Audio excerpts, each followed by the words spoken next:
안녕하세요. 저는 3남매의 아버지입니다. 벌써 환갑이 지난 지 한참이 지났지만 저는 아직도 제가 60대라는 사실이 낯설기만 하네요. 그도 그럴 것이 제가 최근에서야 세월이 이렇게 훌쩍 지나가 버렸다는 사실을 깨달았습니다. 품 안의 자식이라고 저는 아직도 제 자식들이 책가방 메고 학교에 들어가던 모습이 생생한데 어느새 이렇게 시간이 지났는지 모르겠습니다. 저도 젊었을 땐 몰랐어요. 제가 이렇게 금방 늙은이가 되어버릴 거라고는 말이죠. 제 젊은 시절은 보통의 사람들과 다르다면 좀 달랐습니다. 35살의 이른 나이에 사랑하던 아내를 갑작스레 잃고 홀로 3남매를 키웠거든요. 그 세월도 벌써 30년이 다 되어가네요. 9살, 8살, 7살. 아내가 갑작스러운 교통사고로 세상을 떠났을 때 제 아이들의 나이입니다. 저는 그날의 기억이 아주 생생해요. 당시에 저는 조선소에서 일하던 배관공이었습니다. 동네에서 꽤 알아주는 실업계 고등학교에 다니던 저는 뭐든 나중에 도움이 될 만한 자격증이란 자격증은 다 땄어요. 그 덕분에 졸업하기도 전에 조선소에 취직이 됐죠. 용접을 잘하다 보니 자연스레 배관공들 밑에서 보조를 했습니다. 그런데 배관이라는 게 배우면 배울수록 재밌더라고요. 그래서 저는 조선소에서 일하면서 공부를 병행해 곧바로 배관 기능사 자격증까지 땄습니다. 일찌감치 기술을 배워 일한 덕분에 돈은 금방 모았죠. 그러다 보니 주변에서는 장가를 가라고 난리였어요. 그때까지만 해도 조선업이 워낙 성황일 때라 여자를 소개해주겠다는 맞선 자리가 줄을 섰죠. 이렇게 말하면 아내가 하늘나라에서 서운해할 수도 있지만 사실 저는 총각 시절 맞선을 정말 많이 봤어요. 못해도 100번은 넘게 봤을 거예요. 하루라도 빨리 장가가 가고 싶은 마음에 들어오는 대로 선을 봤지만 영 마음에 드는 여자를 찾지 못했습니다. 그런데 제 아내를 본 순간 저는 한눈에 뿅 가고야 말았습니다. 아내가 다방을 걸어 들어오는데 아내의 뒤로 후광이 보이더라고요. 그 순간 저는 아내를 보자마자 어떻게든 저 여자와 결혼해야겠다는 생각뿐이었습니다. 몇 개월 동안 데이트를 하고 저는 쉬지 않고 아내에게 구애했어요. 결혼하자고요. 당시에 세상 물정이라고는 모르던 23 꽃다운 나이의 아내는 결국 제게 넘어왔습니다. 그렇게 저희는 부부가 되었죠. 아들, 딸, 아들, 황금 비율로 3남매를 낳은 저희 부부는 금슬이 너무 좋았어요. 그러니 연년생으로 셋을 연달아 낳을 수 있었던 거겠지만요. 그때까지만 해도 제 인생은 장밋빛이라고 생각했습니다. 그런데 저희 부부 사이가 너무 좋아서 하늘이 질투했던 걸까요? 행복했던 제 인생을 산산조각 내는 사고가 있었습니다. 제 아내는 첫째, 둘째를 학교에 데려다주고 막내와 함께 집에 돌아오던 중 교통사고를 당했습니다. 아이를 품에 안고 쓰러진 아내는 그 자리에서 사망했고 당시 7살이었던 아들은 그 어린 나이에 갈비뼈가 부러지면서 장기 손상이 심각해 긴급 수술을 받았어요. 한순간에 벌어진 사고로 아내 한 사람이 제 인생에서 사라져버리자 제 인생은 180도 달라져 버렸습니다. 지금까지 집안의 가장이자 아버지였던 저는 어머니의 역할까지 완벽하게 해내야만 했습니다. 엄마라는 게 집에서 밥이나 차려주고 학교나 보내면 되는 줄 알았는데 막상 제가 해보니 보통 일이 아니더군요. 하루 24시간이 부족할 정도로 하나부터 10까지 손이 안 가는 곳이 없었어요. 아직 어린 아이들은 매일 엄마를 찾았습니다. 특히 큰 수술을 받은 막내는 매일 밤 엄마를 찾으며 우느라 잠도 제대로 자질 않았죠. 덕분에 애를 달래느라 저도 잠 한숨 자지 못하고 매일 출근했습니다. 항상 새벽에 출근하고 짧게는 며칠, 길게는 한 달 넘게 출장도 가야 하는 제가 아이 셋을 혼자 키운다는 게 사실 가능한 일이 아니었습니다. 저희 부모님이 계시지 않았다면 할 수 없는 일이었죠. 저는 결국 부모님 댁으로 들어가 살았습니다. 당시에 연세도 많으시고 당뇨로 고생하시던 어머니께서 저와 아이들 때문에 고생 많이 하셨죠. 저를 보며 이래저래 속상하셨을 어머니는 제게 당연하다는 듯 재혼을 권하셨어요.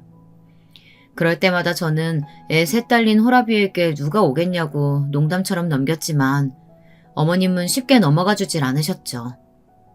그럴 때마다 저는 단호하게 제 생각을 말씀드렸습니다. 재혼 생각은 전혀 없다고요. 네 나이 아직 40도 안 됐는데 이 어린 새끼들을 혼자 어떻게 키우려고 그래. 내가 어떻게든 애들 엄마는 찾아볼 테니까 걱정하지 말고 이 애미가 시키는 대로만 해. 애들 엄마도 저고 애들 아버지도 저예요. 저한테 여자는 죽은 애들 엄마뿐이니까 이제 그 얘기는 그만 좀 하세요. 아내와 한 약속이 있었습니다. 아내에게 결혼하자고 고백하면서 저는 영원히 아내만 사랑하겠다고 약속했어요. 그 말에 눈물을 쏟으며 제 고백을 받아주던 아내의 얼굴이 아직도 선한데 그 약속만은 절대 배신할 수 없었습니다. 전 그 다짐대로 홀로 30년을 살았습니다. 아이들도 얼마나 잘 키웠는지 셋 다 의사로 키웠어요. 어떻게 그게 가능하냐고요? 제 자랑 같지만 사실 저도 어릴 때부터 머리 하나는 기똥차게 좋았습니다. 그랬으니 그 많은 자격증도 척척 따냈죠. 아이들은 누구 하나 빠지는 거 없이 셋 다 공부를 잘했어요. 특별히 학원을 다니거나 과외를 한번 해준 적이 없었는데 중고등학교 내내 셋 다 전교 1, 2등을 놓치지 않았죠. 공부만 잘한다고 좋아할 일인가 싶은 게 셋 다 지나치게 욕심이 많았어요. 뭐든 셋 다 공평하게 해줘야 했습니다. 하나를 사줘도 셋이 똑같이 비슷한 가격대에 맞춰 사줘야 했습니다. 정말 사소한 것까지 셈을 내고 욕심을 부렸어요. 반찬도 제 마음대로 해줄 수가 없었죠. 이게 뭐예요? 고등어랑 어묵, 콩나물까지? 다 나는 싫어하고 둘째만 좋아하는 반찬이잖아. 저는 오늘 꼭 고기 먹고 싶다고요. 오늘 둘째가 아침부터 감기 기운이 있어서 아침밥도 거르고 학교 갔다 왔어. 오늘은 동생 아프니까 우리 장남이 이해를 좀 해. 내일은 아버지가 꼭 고기 반찬 해줄게. 자식이 셋이나 되니 일주일 내내 공평하게 반찬이며 간식까지 해대느라 아주 등골이 휘었습니다. 저희 부모님은 어떻게 셋이나 되는 자식들 비위를 다 맞추겠냐. 그러다 네가 병든다며 걱정하셨지만 저는 괜찮았어요. 제가 돈이 많아서 부족한 거 없이 뭐든 풍족하게 다 해주는 것도 아니었고 그렇다고 살뜰하게 챙길 엄마도 없는데 이 정도는 해줘야 한다고 생각했습니다. 그래도 항상 그렇게 서로 앉으려고 경쟁하듯 지내더니 남들은 한 집안에 한 명 나오기도 힘들다는 의사가 저희 집에선 셋이나 나온 거죠. 큰아들이 서울에 있는 의대에 합격하자마자 둘째는 당연히 오빠보다 좋은 의대를 목표로 공부를 하더라고요. 셋째도 마찬가지였고요. 저와 아이들은 결국 고향을 떠나 서울로 이사를 했습니다. 큰아들만이면 저도 조선소까지 그만두면서 서울에 올라오진 않았을 거예요. 하지만 둘째도 셋째도 악착같이 의대를 가겠다고 공부를 하니 이왕 이렇게 된 거 자식들을 위해 터전을 서울로 옮겨야겠다 싶었죠. 저는 조선소에서 받은 퇴직금과 살던 집을 판 돈으로 서울에서 가장 땅값이 싼 동네에 작은 건물을 샀습니다. 사실 건물이라고 말하기도 민망한 게 작은 평수에 3층짜리였어요. 워낙 오래되고 작은 건물이라 포항에 살던 집의 절반도 되지 않았지만 그래도 건물 앞에 공터도 있고 차 주차하기도 좋아서 제 가게를 내기엔 좋을 것 같아 바로 계약했습니다. 집이야 열심히 벌어 늘려나가면 되는 것이라고 생각하기도 했고요. 1층에는 제 가게를 내고 2층은 세를 주고 저와 아이들은 3층에서 살았습니다. 생각보다 서울살이는 쉽지 않았어요. 평생 바닷바람 맞으며 살아온 바다 사나이가 도시에서 살아보려니 여간 텃세가 심한 게 아니었죠. 그리고 무엇보다 가장 힘들었던 건 배관공이라는 직업을 무시하는 사람들이었습니다. 고향에서는 다들 조선소에 다닌다고 하면 엘리트라고 대접해줬어요. 워낙 기술직이 귀하다 보니 여기저기서 부르는 것도 많았고요. 그런데 이 동네에서는 배관공이라고 하면 못 배우고 못 버는 사람 취급을 했어요. 와이셔츠 입고 정장 재킷은 걸치고 다녀야 인정해주는 분위기였죠. 그래도 어쩌겠어요. 이제 제 사정이 달라졌는걸요. 아이들이 어릴 때와는 모든 게 달랐습니다. 의대생인 자식 둘에 고3 수험생 하나.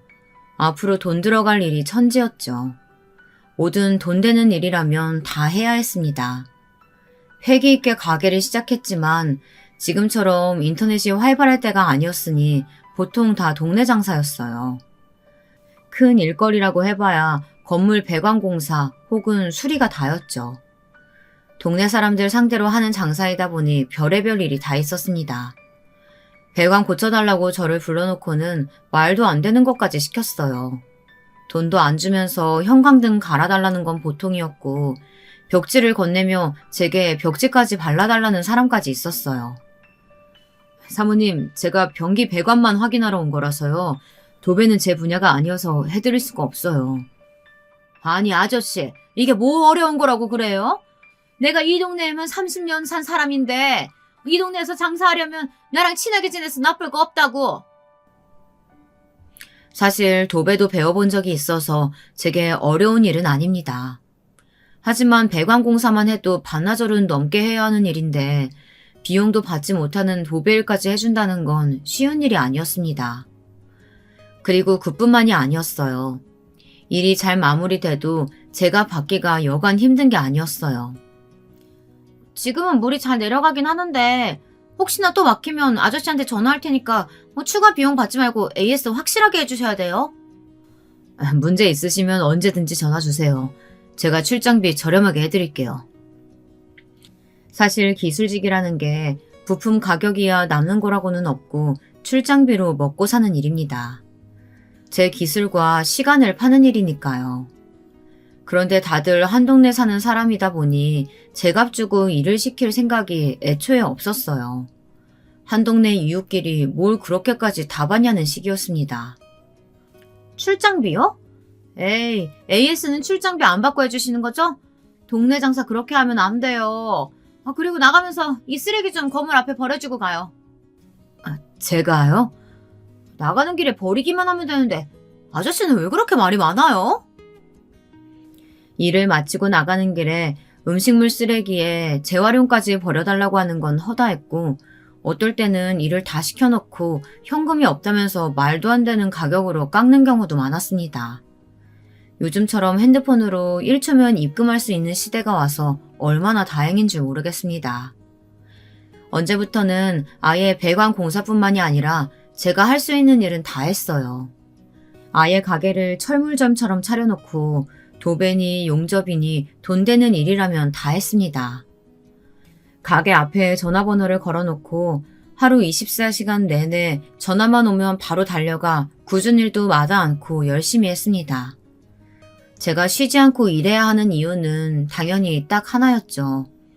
자식들 생각해서 무슨 일이 있어도 꾹 참았습니다.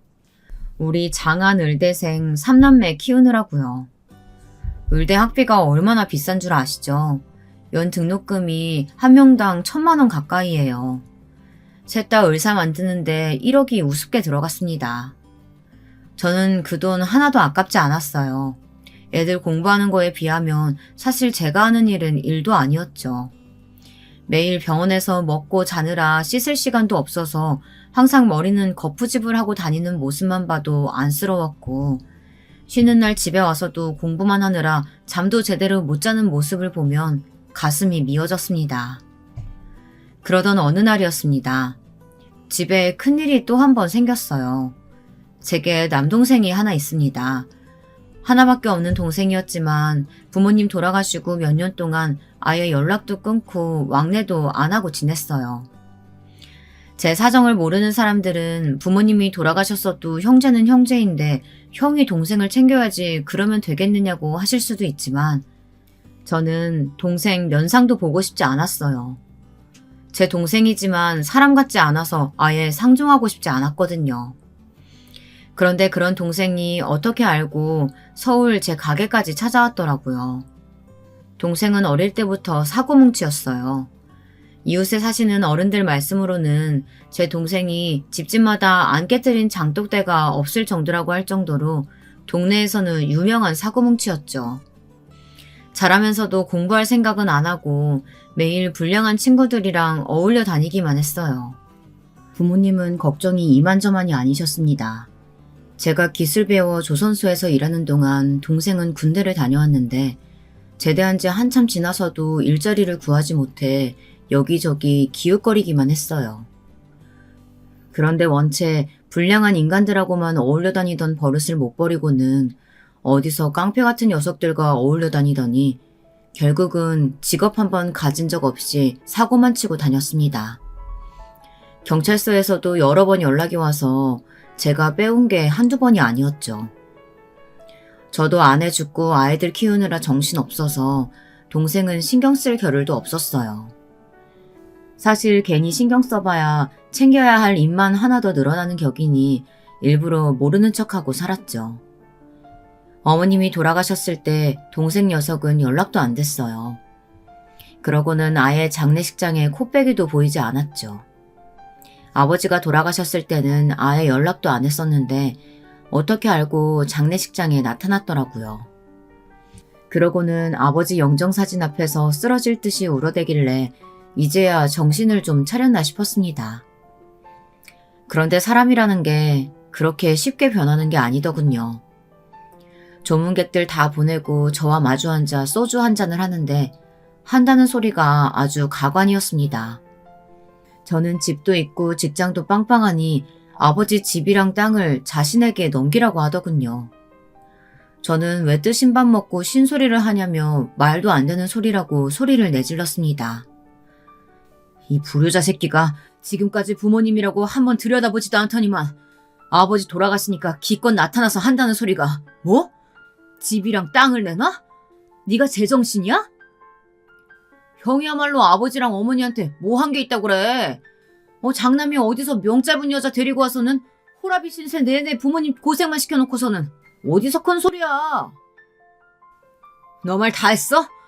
형수더러 뭐라고? 명 짧은 여자? 형수는 무슨 애만 줄줄이 낳아놓고 뒤진 여자 뭐가 좋다고 편을 드냐? 그리고 내가 말을 안 해서 그렇지 엄마도 형 때문에 돌아가신 거 아니야. 엄마 연세에 형네 애들 셋이나 키우느라고 골병 들어서 죽은 거 아니냐고.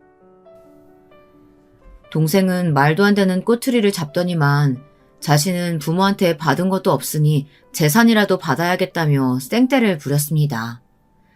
저는 너무 화가 나서 그 자리에서 장례식장 상을 뒤집어 버렸어요. 그리고 썩 꺼지라고 다시는 제 눈앞에 나타나지 말라고 소리를 질렀죠. 네가 받은 게 없기는 뭐가 없어. 네가 사고 칠 때마다 나랑 부모님이랑 뒷수습하고 다니느라 얼마나 고생했는 줄 알아? 그때 장례식장 구석에서 잠을 자던 막내 아들이 제 큰 소리에 놀라 잠에서 깨 울었어요. 저는 놀라 우는 아들을 달래며 방으로 들어가 버렸습니다. 그런데 그 사이 이 동생이라는 새끼가 부조금으로 들어온 돈을 다 가지고 도망가 버렸어요. 이건 동생 새끼가 아니라 아주 도둑놈 새끼였죠. 저희 집 사정을 아는 동네 사람들은 다들 경찰에 신고하라고 어디 그런 자식 새끼가 있냐고 했지만 저는 신고하지 않았습니다. 지금까지 사고란 사고는 다 치고 다녀서 동네에도 워낙 소문이 나서 어디 가도 사람 취급 못 받고 사는 놈이었습니다. 이제 뒤에서 도와줄 부모님도 안 계신데 그 돈 먹고 떨어지라는 심정으로 그냥 보내줬습니다.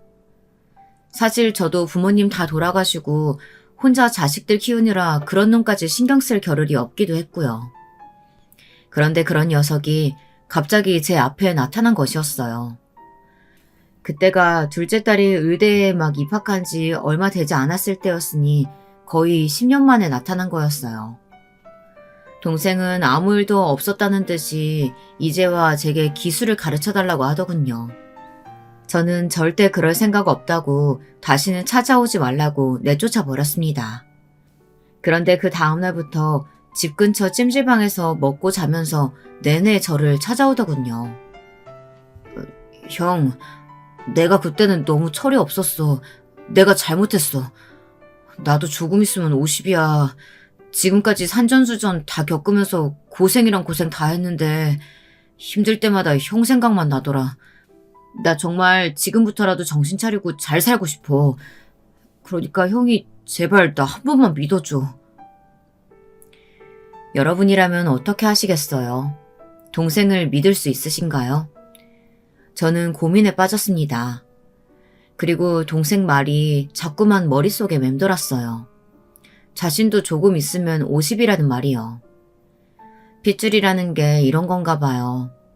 50이 될 때까지 장가도 못 가고 변변한 일자리 하나 없이 떠도는 신세로 지낸다는 게 마음이 아팠습니다. 저는 결국 동생을 받아줬어요. 지금 와 생각하면 제 인생에서 가장 큰 실수라면 실수였습니다. 그 일로 자식들에게 듣지 않아도 될 원망까지 듣게 되었으니까요. 그래도 고향을 떠나와 외지 생활에 매일매일 지쳐갈 때였는데 그래도 곁에 동생이 함께 있어주니 저도 나름 원동력이 되긴 하더라고요. 그리고 동생도 처음 약속했던 것처럼 정말 성실하게 제게 일을 배웠어요. 하지만 자식들 생각은 좀 달랐죠. 저희 3남매만 살아도 좁은 집에 갑자기 동생까지 들어와 살다 보니 아이들은 많이 불편했나 봐요. 삼촌 언제까지 우리 집에 계시는 거예요? 설마 이대로 저희랑 계속 같이 사시는 건 아니죠? 큰아들이 불편할 만했습니다. 제가 서울에 올라와 산 주택은 방이 3개이기는 했어도 방이 다 좁았어요. 거실은 워낙 외풍이 세서 겨울에 거실에서 자는 건 밖에서 자는 거랑 별반 다르지 않을 정도였죠. 원래는 딸아이와 제가 각각 작은 방을 쓰고 큰아들과 막내가 가장 큰 안방을 썼었는데 동생이 오고 나서는 막내가 제 방으로 왔어요. 그래서 큰아들이 제 동생과 한 방을 썼죠. 네가 삼촌하고 같이 지내느라 아무래도 많이 불편하겠지만 조금만 이해해줘. 이 추운 날씨에 갈 곳 없어서 여기까지 온 가족을 내보낼 수는 없잖아. 저도 웬만하면 참아보려고 했어요. 근데 삼촌이랑 한 방 쓰는 거 너무 불편해요. 무엇보다 아버지 혼자 벌어서 저희 4식구 살기도 빠듯한데 삼촌까지 어떻게 하시려고 그래요? 우리 아들, 아버지 못 믿어? 아버지 빠듯하지 않아. 너희 셋 다 장가 보내고 시집 보낼 때까지 열심히 일할 거니까 걱정하지 말고 얼른 들어가서 쉬어. 공부하느라 힘들 텐데. 빠듯하지 않다고요? 남의 집 화장실 100원이나 고쳐서 어느 세월에 저희 셋 시집장가 다 보내요. 정말 아버지 혼자 다 감당하실 수 있으세요? 큰아들은 10년 전 제 동생에 대한 기억이 그대로 있었으니 제 동생을 믿지 못했습니다. 거기다가 제가 하는 일에 대해서도 불만이 많았어요. 어릴 때만 해도 제가 배관이니 전기니 척척 고치는 모습을 보고는 멋지다고 대단하다고 하더니만 이제 좀 컸다고 아버지가 남의 집 배관이나 고치는 게 창피한가 보더군요. 그때였습니다. 안 그래도 속상해 죽겠는데 동생이 하나 더 보태더군요. 형은 다 큰 자식 의대까지 보냈으면 됐지. 뭘 아직도 그렇게 자식 걱정을 해요. 의사면 돈도 많이 벌 텐데 뭐 자기들이 알아서 시집장가 가겠지. 동생은 참 눈치가 없었어요. 뻔히 애들이 안 좋아하는 걸 알면서도 조심성 없이 꼭 미운 소리를 해댔어요. 그러다 결국 문제가 생겼습니다. 그 나이에 하는 일도 없이 남의 집에 빌붙어 사는 주제에 참견은. 뭐야? 너 지금 뭐라 그랬어? 이놈의 새끼가 감히 삼촌한테 뭐? 빌붙어 사는 주제? 그나들이 방으로 들어가며 혼잣말로 중얼거리던 소리를 동생이 듣고 말았어요. 아무리 혼잣말로 한 소리라도 삼촌에게 버릇없는 소리를 해댔으니 저도 큰아들을 혼냈습니다. 너 이놈 자식, 아무리 속상하고 힘들어도 어디서 그런 말을 해? 얼른 삼촌한테 잘못했다고 사과 안 해? 제 말이 틀려요? 할아버지 조의금까지 들고 도망갔던 사람을 사라졌던 10년 동안 뭐하고 살았는지 알고 받아줘요. 뭔 짓을 한 줄 알고요. 더는 삼촌하고 같은 방 못 써요. 당분간 친구 집에서 지낼 테니까 그런 줄 아세요. 큰아들은 그 길로 짐을 싸서 나가버렸습니다. 학교 근처에 하숙하는 친구 집에서 지낸다고요. 큰아들은 그러고 영영 집으로 돌아오지 않았습니다. 집을 나간 뒤 친구와 함께 살며 곧바로 전문의 시험에 합격해서 바로 병원 숙소로 들어가 버렸거든요. 그러고는 레지던트 생활을 하면서 장가를 갔으니 제 동생 때문에 나간 이후 큰아들과는 함께 산 적이 없었습니다. 그러는 사이에도 크고 작은 일들이 끊이지 않고 일어났어요. 다 제 동생 때문이었죠. 동생은 50 넘어서도 철이 들지 않았어요. 저를 쫓아다니며 기술을 배운답시고 따라다니기는 했는데 사실상 짐이나 좀 나르고 운전이나 했지 영 실력이 늘지 않더라고요. 이왕 기술을 배우기로 한 거 도배나 타일 기술이라도 좀 배워오라고 동네 아는 인테리어 사장님께 보냈습니다. 그분도 50 넘어 인테리어 일을 시작해서 환갑이 넘은 당시에 가게까지 차렸으니 나름 본보기로 삼아 열심히 해보라고 보냈죠. 그런데 일을 배우기는커녕 매일 사고만 더 쳤습니다. 돈을 벌어오라고 보냈더니 사고 쳐서 물어주는 돈이 더 많았어요. 인테리어 사장님 말이 제 동생은 애초에 일머리가 없는 사람이래요. 젊을 때 제대로 일 한번 해본 적 없는지 말귀도 잘 못 알아먹고 사람 상대할 줄도 모른다고요. 결국에 거기서도 잘려서 다시 하는 일 없이 집에서 빈둥거렸습니다. 어지간히 꼴보기 싫더군요. 그런데 하필이면 그때 동생이 대형 사고를 쳤습니다. 걔가 똥을 어떻게 끊겠어요. 언제부터였는지도 모르는 사이에 동생은 하라는 일은 안 하고 동네 게임장을 드나들었나 보더라고요. 거기서 어울려 다니던 사람한테 돈을 자꾸 빌리다 보니 사기꾼들 눈에 든 거죠. 머리는 나빠 보이고 가진 것도 없어 보이니 사기꾼들이 제 동생을 이용한 겁니다. 어느 날 경찰이 집에 찾아왔어요. 동생이 도박장을 개설하고 운영했다면서 조사할 것이 있으니 동행해야 한다고요. 저는 놀라서 동생에게 무슨 일이냐고 나무랐는데 동생은 억울해했습니다. 자신이 한 게 아니라고요. 당시에 집에 둘째 딸과 막내 아들까지 있어서 그 꼴을 다 보고 말았어요. 이게 다 제 잘못이었습니다. 큰아들 말이 맞았어요. 그때 큰아들이 아니라 제 동생 새끼를 내보냈어야 했는데 핏줄이 뭐라고 제가 실수했습니다. 동생에게 사기치기로 작정한 사기꾼들이 도박장에 빚을 진 제 동생에게 빚을 빌미로 이름을 빌렸었나 보더라고요. 그리고는 동생에게 잘못을 다 뒤집어 씌우고 도망을 간 거였어요. 불법 도박장은 개설만 해도 5년 이하 징역에 벌금이 몇천만 원이라네요. 동생은 이렇게 큰 잘못을 저질러 놓고도 자기 잘못이 아니라고 억울해하고만 있었습니다. 저는 곧바로 변호사를 찾아갔어요. 그런데 이미 증거가 너무 확실해서 이대로 가만히 있다가는 실형을 살 수도 있겠다고 하더군요. 저는 당시에 수중에 있는 돈이라곤 정말 애들 등록금밖에 없었습니다. 벌금이 얼마나 나올 줄은 모르겠지만 그 돈을 벌금으로 다 내고 나면 아이들 등록금이 걱정이었어요. 형, 나도 내가 정말 왜 이러는지 모르겠어. 나 한 번만 도와줘. 하나밖에 없는 동생 이대로 깜빵 보낼 거야? 저는 동생이 한심하고 너무 미워서 태어나 처음으로 동생에게 손찌검을 했습니다. 이 미친놈아. 도대체 언제까지 이러고 살래? 부모님이 하늘나라에서 보면 얼마나 속상하시겠어. 네가 이제 하다하다 조카들 등록금까지 날리게 해? 답답한 저는 동생에게 달려들어 머리통이고 등이고 닥치는 대로 때렸습니다. 그래봐야 뭐 하겠어요. 어차피 방법은 없는걸요. 저는 결국 자식들에게 있는 그대로 말했습니다.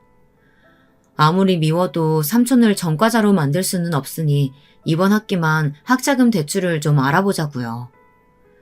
둘째 딸과 막내는 노발대발 난리가 났습니다. 이럴 줄 알았다면서요. 아버지는 도대체 왜 그래? 할머니 할아버지도 포기한 삼촌을 아버지가 어떻게 바꾸겠다고 데리고 살다가 이 지경까지 만드냐고. 공부하기도 힘들어 죽겠는데 이제 나더러 등록금 걱정까지 하라는 거야? 너희는 걱정할 필요 하나도 없어. 아버지가 다 알아서 할 테니까 너희는 공부만 해. 집안 꼴이 이 지경인데 무슨 공부를 해. 누나 형 공부할 때는 안 그러더니 나 이제 본과 들어가는데 불안하게 자꾸 이래야겠어? 안 그래도 공부하느라 매일 힘들어하는 애들에게 민폐를 끼쳤으니 저는 어떻게든 제가 해결하겠다고 했습니다. 지금 생각해보면 그러지 말았어야 했어요.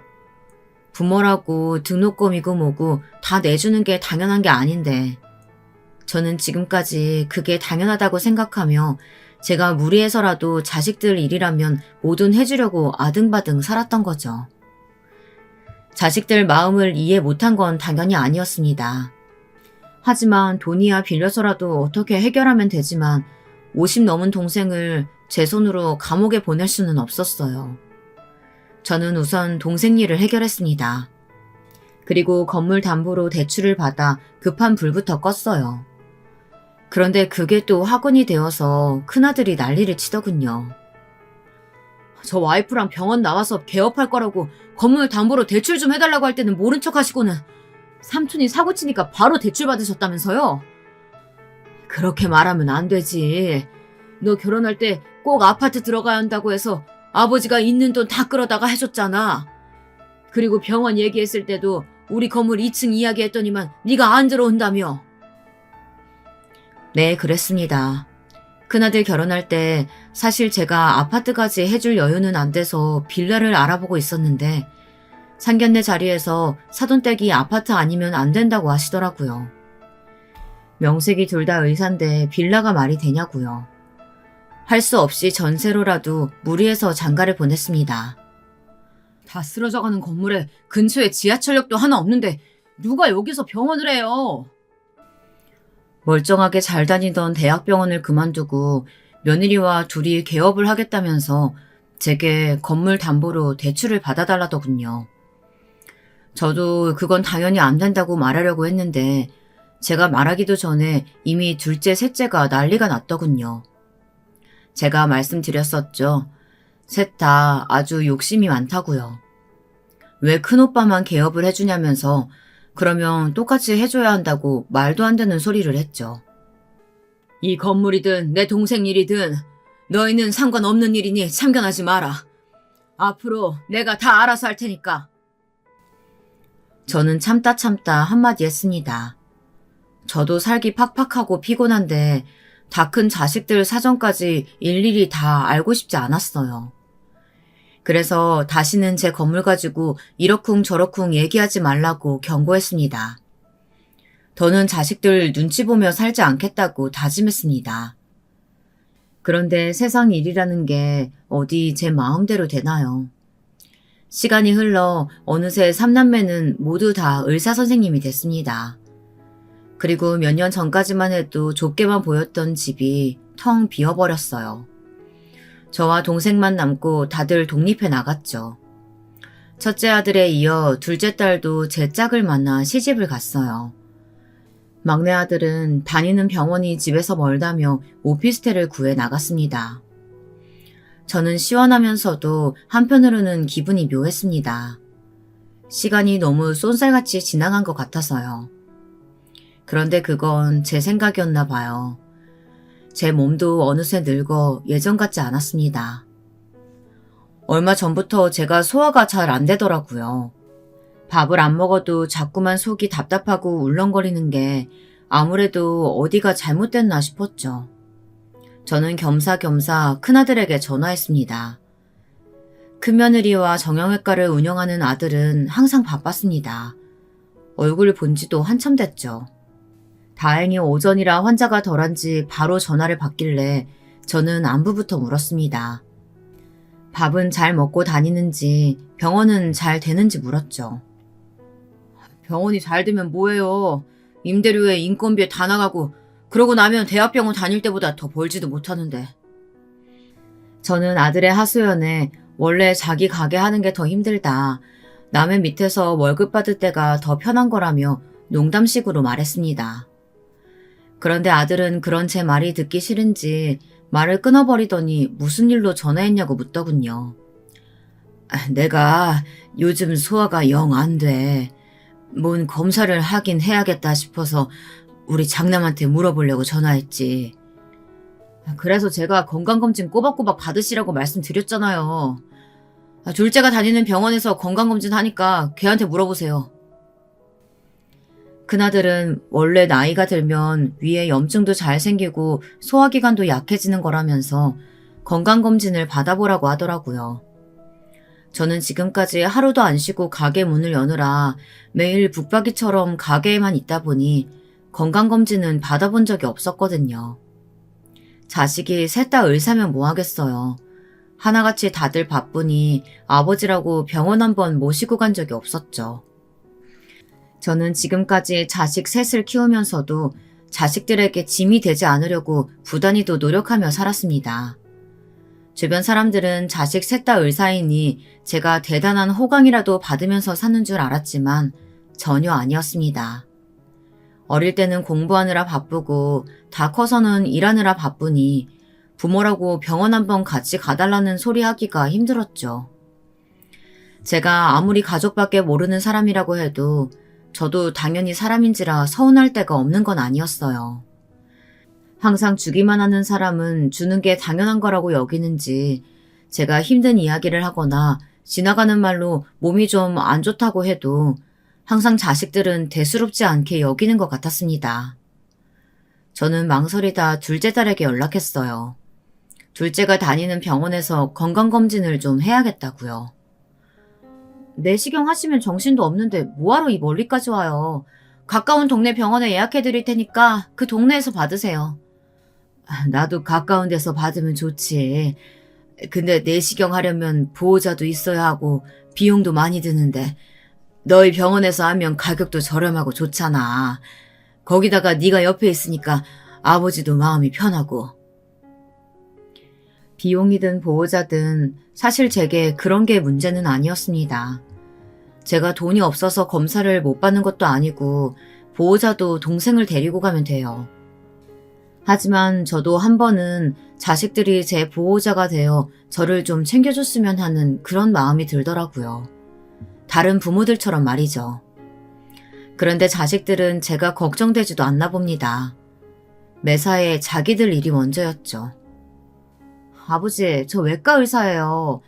아버지 검사 받으러 오셔도 슬슬 들어가면 바빠서 가보지도 못하는데 뭐하러 여기까지 와요. 제가 아는 병원 예약해드릴 테니까 돈 걱정 말고 삼촌이랑 같이 가세요.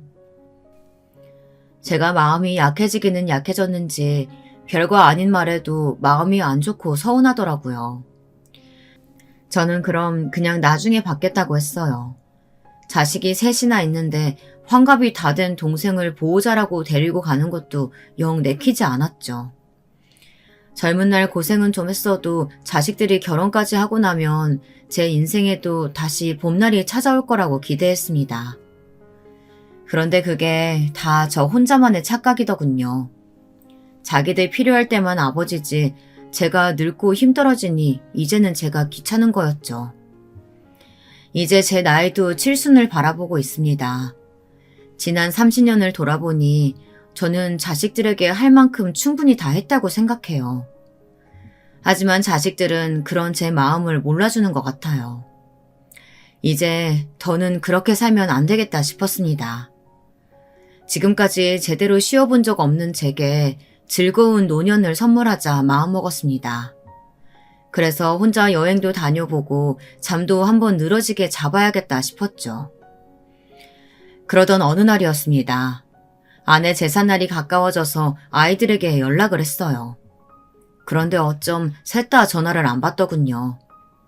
처음엔 병원 일이 워낙 바쁘니 한가해지면 전화하겠지 싶어 전화를 내내 기다렸습니다. 그런데 제 기대가 너무 컸던 걸까요? 아이들은 누구 하나 아내의 제사에 관심이 없는 것 같았어요. 이게 다 제 잘못이에요.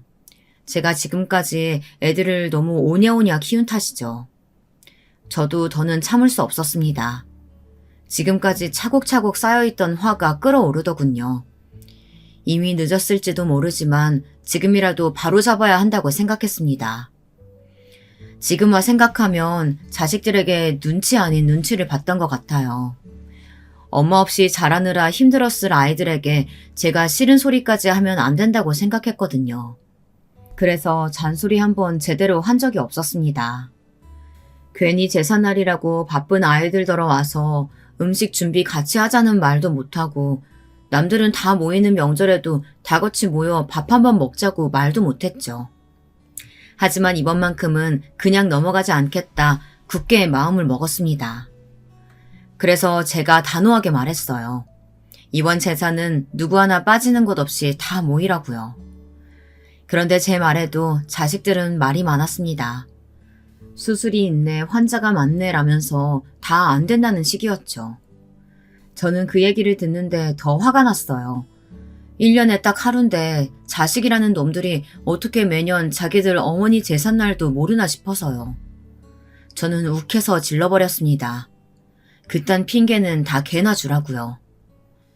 이젠 아버지도 늙어서 너희 엄마 제사 더는 혼자 못 지내겠다. 올해부터는 너희가 한 사람씩 돌아가면서 지내.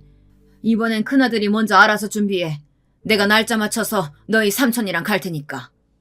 이번 제사에 안 오는 놈은 자식으로 인정도 안 하고 호적에서도 파버릴 거라고 제가 아주 강력하게 말했습니다.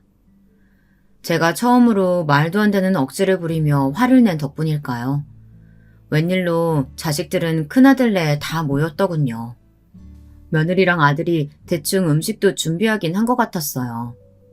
저는 물색 없이 아이들 얼굴을 보니 또 좋았습니다. 이렇게 다 모이기만 해도 행복했어요. 그런데 자식들은 아닌가 보더군요. 제사가 끝나고 식사 준비를 하는데 딸이 제게 퉁명스러운 소리로 투덜거렸습니다. 바쁜 자식들 고집 부려서 이렇게 모아놓으니까 좋으세요? 너희가 언제 안 바쁜 적 있어? 지금까지 너희 공부한다는 핑계로 엄마 제사는 이 아버지가 혼자 다 지냈잖아.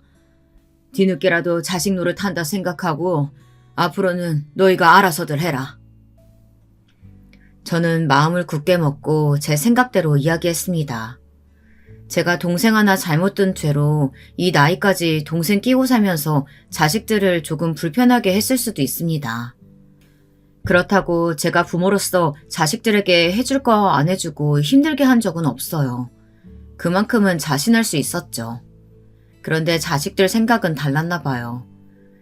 자기들 엄마 제사상 한번 차리라고 했다고 아주 궁시렁궁시렁 말이 많더군요. 아버지는 자식들 생각은 안 하세요? 제가 저번에 건강검진 같이 못 가드렸다고 삐져서 이러시는 거예요? 저는 결국 터져버리고 말았습니다. 지금까지 참고 산 세월이 몇 년인데 제 앞에서 어떻게 그런 말을 할 수가 있을까 싶어서요. 지금까지 아내 없이 자식 셋 혼자 건사하며 사고뭉치 동생 뒤치다꺼리 하는 거 바로 옆에서 봐놓고도 자식이라는 놈들이 어떻게 저렇게 말할 수 있나 싶었습니다. 너 말 잘했다. 그럼 이 아버지가 매일 네 병원에 가는 것도 아니고 딱 하루 가서 검사를 좀 하겠다는데 그 잘난 수술 핑계 대면서 못 오게 하는 게 말이 되냐? 다 네가 귀찮아서 그러는 거잖아. 아버지가 모를 것 같아? 제 말에 둘째 딸만이 아니라 다른 자식들까지 합세해서 저를 몰아붙이더군요. 아버지, 이제 와서 이러시는 거 너무 웃기지 않아요? 우리한테 해준 게 뭐가 있다고 그러세요? 뭐야? 내가 해준 게 왜 없어? 지금 네가 사는 이 집 내가 해준 거 아니면 누가 해준 건데? 아, 결혼할 때 해주신 이 집이요?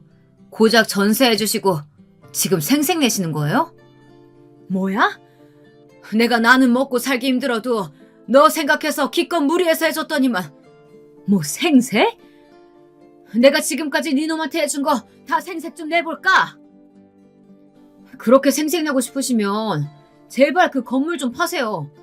어차피 나중에 주실 거 장남 힘들 때 좀 도와주시면 좋잖아요. 뭐?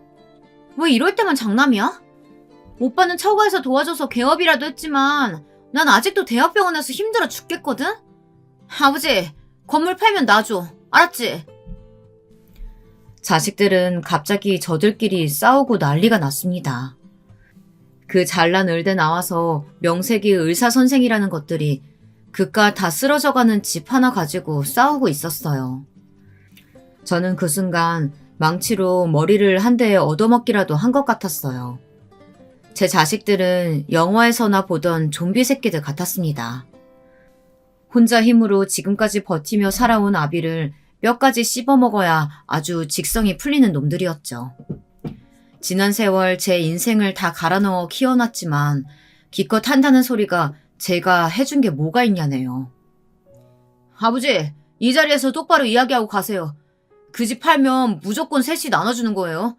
형이라고 더 주고 누나라고 더 주면 저 다신 아버지 안 봐요. 내가 이 집에서 큰 소리 칠 주제는 안 된다는 거 알지만 명색이 을사라는 놈들이 해도 너무한다. 어쩜 아버지 앞에서 그딴 소리를 해? 옆에 있던 동생이 보다 안 되겠는지 한 소리 하더군요. 그러자 제 자식들은 피라미들처럼 달려들었습니다. 삼촌이 뭔데 우리 집 일에 끼어들어요. 왜요? 그 집에 몇 년 사시니까 욕심나요? 우리 없다고 순진한 아버지 꼬셔서 허튼 짓 할 생각 말아요. 이놈의 새끼가 삼촌한테 못하는 소리가 없어. 저는 아들의 등짝을 갈겼습니다. 그러자 아들은 버럭 제게 소리를 질렀어요. 옆에서 며느리가 말리는데도 소용없었죠. 지금 저 사기꾼 같은 인간이 자식보다 중요하다고 감싸는 거예요, 아버지? 요즘 도대체 왜 그러세요? 하다 이제 정신줄까지 놓으시는 거예요? 그만 가세요. 아내 보기 쪽팔려서 안 되겠어요. 자식이라는 놈이 아버지가 창피하답니다. 이젠 아예 저를 정신나간 노인네 취급을 하더군요. 저와 동생은 쫓겨났듯 아들집을 나왔습니다. 그런데도 어느 녀석 하나 잡으러 나오는 놈이 없더군요. 그리고 며칠 뒤 저는 놀라운 이야기를 들었어요. 얼마 전부터 집 앞에 웬 공사를 하길래 무슨 공사인가 싶어서 부동산에 물어보러 갔죠. 그런데 부동산 사장은 오히려 제게 아직도 몰랐냐고 하더군요. 저희 집에서 5분 거리에 지하철역이 생긴다네요. 그래서 아마 건물 가격도 오를 거라고요. 저는 바로 이게 제게 주어진 마지막 기회라고 생각이 들었습니다. 지금부터라도 진짜 제 인생을 살아보기로 마음먹었죠. 저는 며칠 뒤 가게 문을 닫고 고향 포항으로 내려갔습니다. 서울에 올라온 이후 처음으로 셔터를 내리는 저를 보고 동네 사람들은 웬일이냐며 무슨 일이 생겼냐고 걱정했어요. 저는 당당하게 말했습니다. 앞으로 좀 시끄러워질 테니 이해를 좀 해달라고요. 동네 사람들은 도대체 무슨 소리냐며 의아해했지만 제 계획은 확실했습니다. 사실 제가 부동산에 이것저것 알아보러 간 것은 얼마 전 포항에 사는 친구 녀석에게 연락이 와서였어요. 저희 부모님 선산 주변으로 관심 있다는 사업자가 찾아왔는데 제게 관심 있냐고요. 어차피 저는 서울살이를 오래 했으니 포항에 내려올 생각이 아니면 가격 후하게 준다고 할 때 팔고 선산을 아예 옮기는 게 낫지 않냐고 했습니다. 저는 그 순간에도 자식들 얼굴이 먼저 스쳐 지나갔어요. 선산을 팔아 자식들에게 나눠주면 얼마나 좋을까 싶어서요. 그래서 아내 제삿날 자식들에게 이야기하려던 참이었습니다. 돈이 생기면 공평하게 나눠줄 테니 앞으로는 한시름 덜고 살라고요. 그런데 이 괘씸한 놈들이 저를 무시하고 지금까지 제가 희생하며 산 세월을 모욕했습니다.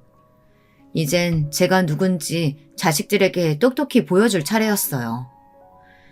그 이후 저는 1년 넘게 자식들과 연락하지 않았습니다. 자식들 누구에게도요. 그리고는 동생과 여기저기 새 묘지 자리를 알아보러 다녔어요. 그리고 마침 집에서 멀지 않은 곳에 좋은 자리가 있어 그곳으로 부모님 묘를 이장했습니다. 그리고 포항에 부모님 선산을 포함해 주변 땅을 모두 다 팔았습니다. 주변 시세보다 훨씬 더 비싸게요. 그리고 그 돈으로 제 오래된 건물을 밀어버렸어요. 왜냐고요? 아주 근사하게 새로 건물을 올렸습니다. 사실 아래층만 상가를 주고 저도 건물에 살려고 했었는데 건물 짓는 사람들 말이 지하철역도 가깝고 상권이 좋아서 다 임대 주는 게 낫겠다고 하더라고요. 건물 올리고 남은 돈으로 저와 동생 둘이 살 정도의 작은 집을 하나 얻었습니다. 그리고 5층짜리 상가를 모두 다 임대 줬어요. 제 건물의 임대 조건은 딱 하나였습니다. 병원만 들어올 수 있도록 했죠. 1층에 상가 하나에만 약국을 주고 나머지는 다 병원에 세를 줬어요. 소문이라는 게 참 빠르더군요.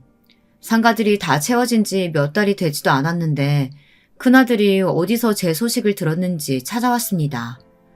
둘째랑 막내까지 다 데리고 말이죠. 자식들은 제가 새로 지은 건물을 보고는 놀라 난리가 났습니다. 아버지, 이게 뭐예요? 저희가 개업 좀 해달라고 할 때는 돈 없다고 모른 척 하시더니. 웃기지 마. 의대까지 등록금 한번 밀리는 거 없이 몇십 년을 뒷발이 해줬으면 고마운 줄 알아야지. 내가 너희 호구야? 개업까지 해주게? 아버지, 도대체 돈이 어디서 나서 이렇게 큰 건물을 올리셨어요? 저희 모르게 숨겨놓은 재산이라도 있으신 거예요? 설마 지금까지 저희 속이셨어요? 속이긴 뭘 속여. 내가 내 돈 가지고 건물 지어서 새 받아먹으면서 살겠다고 하는데 뭐가 이렇게들 말이 많아? 지금까지 연락 한 번 없다가 어디서 제가 건물 올렸다는 소리 듣고 찾아와서 한다는 소리가 참으로 어이가 없었습니다. 제 자식들이지만 이 정도로 정신 나간 놈들인 줄은 몰랐습니다. 이런 싸가지 없는 놈들을 봤나? 너희들이 의사 됐다고 나한테 용돈을 한 번 줬냐? 맛있는 거 한 번 사주길 했냐? 너희 셋 다 내 말 잘 들어라. 난 너희 부모로서 할 만큼 다 했다. 이 순간부터 너희 부모 노릇은 살펴낼 테니까 우린 이제 남남이야. 아무리 그래도 의사 자식이 셋이나 있는데 아버지 건물에 버젓이 다른 의사들이 들어와서 병원한다는 게 말이 돼요? 그게 왜 말이 안 돼? 계약서에 사인만 하면 되는 일인데. 너희도 앞으로 내 건물에 볼 일 있거든. 합당하게 부동산 연락해서 계약하고 임대료 내고 들어와. 저는 제 할 말만 하고는 건물 안으로 들어와 버렸습니다. 그때 둘째 딸이 제 뒤를 졸졸 쫓아왔어요. 그러더니 제 팔을 붙잡더군요. 아버지, 제가 아버지 닮아서 보는 눈이 기가 막히는 거 아시죠? 이 건물 몫이 너무 좋아요. 이 앞에 지하철역이 생길 거라고 누가 알았겠어요. 가만 보니까 성형외과가 하나도 없더라고요. 저한테 기회 주시면 제가 이 건물 퀄리티에 확 올려드릴게요. 누나, 어디서 손수를 쳐? 아버지, 요즘은 정신과가 대세인 거 아시죠? 저는 큰 자리도 필요 없어요. 저기 엘리베이터 앞에 작은 자리 하나만 좀 빌려주세요. 엄연히 장남이 버젓이 있는데 너희들은 위아래도 없냐? 아버지, 어딜 가나 경력자 우대인 거 아시죠? 저 벌써 개인 병원만 5년 넘었어요. 저한테 맡기시면 제가 평생 아버지 책임질게요. 앞으로는 저희 집에서 같이 사세요. 얼씨구, 웃기고들 있네. 내 말 못 들었어? 나 사표냈다니까. 난 이제 너희 아버지 아니고 건물주니까 필요하면 부동산에 얘기해. 그래도 예정 생각해서 내가 시세보다는 5% 싸게 빌려줄게. 자식들은 그게 말이 되냐면서 제게 한 번만 다시 생각해보라며 애원을 했습니다. 저는 듣기 싫어서 관리실 직원에게 외부인은 철저히 못 들어오게 하라고 자식들을 내쫓았어요. 그날 이후 자식들은 완전히 달라졌습니다. 제게 아침마다 전화해서 시키지도 않은 문안 인사를 하며 앓는 소리를 해댔어요. 건물주가 어쩌고 병원이 어쩌고 힘들어서 못 해먹겠다는 소리였죠. 저는 인심 쓰듯 5%를 더 할인해서 10%까지 할인해주겠다고 했습니다. 그러자 자식들은 그제야 제가 독하게 마음먹었다는 걸 알았는지 더는 애원하지 않더군요. 그리고는 큰아들과 둘째 딸은 정말 부동산을 통해 계약했습니다. 어쨌든 접근성도 좋고 시세보다 싼 임대료가 낫겠다 싶었나 봐요. 그리고 자식들이 하나 더 놀란 게 있었어요. 바로 제 동생이었습니다. 네, 물론 제 동생이 많이 부족합니다. 하지만 지난 몇 년 동안 함께 밥도 해먹고 일도 같이 하면서 제 동생은 저를 살뜰히 챙겼습니다. 동생은 부모님의 선산을 팔 때도 자신은 자격이 없다면서 일체 받으려고 하지 않았어요. 하지만 제 마음이 편하지 않았습니다. 그래서 새로 지은 건물 한 층은 동생에게 넘겨주었어요. 과거에는 실수도 많이 했지만 그래도 지난 몇 년간은 제 곁에서 성실하게 살았으니 부모님 자식으로서 그 정도는 받을 수 있다고 생각했어요. 자식들은 혹여나 제게 미움 살까봐 제 앞에서 이야기하진 않았지만 분명 마음에 안 드는 눈치였죠. 하지만 상관없었어요. 앞으로는 자식들 눈치 안 보고 마음대로 떵떵거리며 살 거니까요. 요즘 저는 너무 편안하게 살고 있습니다. 자식들이 돌아가며 반찬까지 해다 주는 건 물론이고 제가 말하지 않아도 건강검진이며 비타민 주사까지 척척 알아서 예약해주고 관리해주거든요. 자식들에게 받는 임대료도 생각보다 쏠쏠했습니다. 한편으로는 자식들이 이제와 제 건물을 노리고 여우짓들을 하니 얄밉기도 했지만 앞으로 제가 살아봐야 얼마나 더 살겠습니까? 어차피 가지고 있어봐야 죽을 때 가지고 가지도 못하는 건물 자식들에게 나눠주고 가야겠죠. 나중에 하늘에서 아내를 만나면 아내가 자식들을 어떻게 키운 거냐고 제게 뭐라고 하겠지만 그때까지만이라도 지금까지 못해본 왕노릇 한번 늘어지게 해보고 갈랍니다.